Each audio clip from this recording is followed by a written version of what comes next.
नमस्कार, स्वागत है आपका कर्म कसौटी न्यूज में। मैं हूं आपके साथ शालिनी। आइए बढ़ते हैं आज की बड़ी खबर की ओर। कानपुर में रक्षा प्रतिष्ठान सेवानिवृत्त कर्मचारी संघ द्वारा आईएफ कानपुर के सेवानिवृत्त कर्मचारियों को ओवरटाइम एरिया के भुगतान के संबंध में एक ज्ञापन सौंपकर मांग करी गई है। ओईएफ कानपुर के हम समस्त सेवानिवृत्त कर्मचारी गण ओवरटाइम एरिया के संबंध में महोदया के समक्ष निम्नलिखित तथ्यों के साथ तत्काल भुगतान करने हेतु आदेश प्रदान करने का अनुरोध कर रहे हैं। उन्होंने कहा कि ओईएफ कानपुर से सेवारत कर्मचारियों को उक्त एरिया का भुगतान लगभग 14 माह पूर्व ही कर दिया गया है।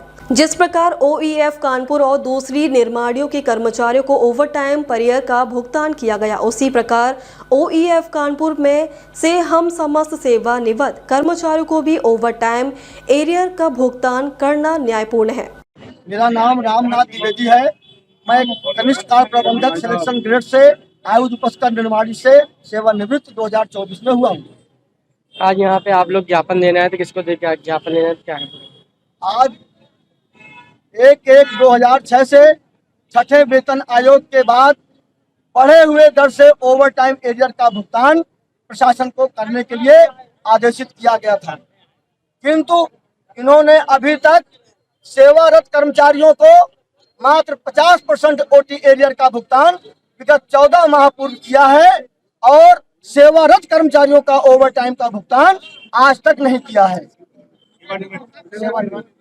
आपकी क्या मांगे है? हमारी ये मांग है कि जिस प्रकार से सेवारत कर्मचारियों को ओवरटाइम का भुगतान किया जा रहा है, उसी तरीके से सेवानिवृत्त कर्मचारियों का ओवरटाइम का भुगतान किया जाए, भेदभाव न किया जाए।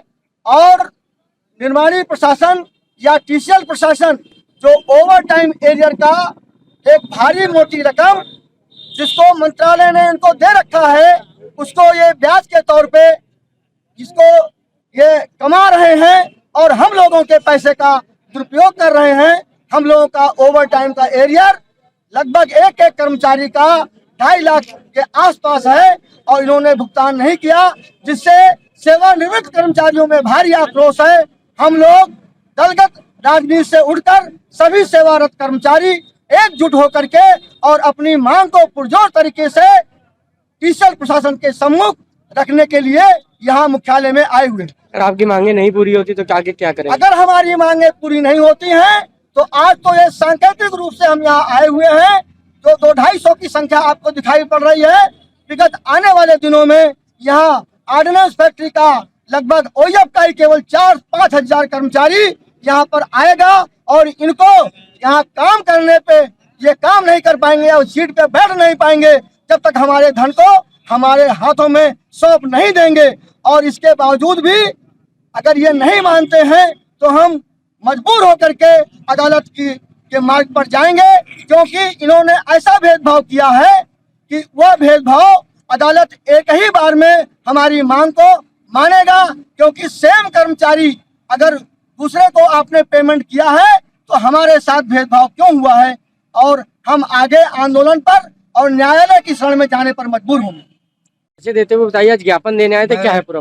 अजय कुमार सिन्हा, सेवानिवृत्त और राजपत्रित अधिकारी और वर्तमान में मैं अधिवक्ता हूं। अभी हमारे 2 साथियों ने आपको विस्तृत जानकारी दी।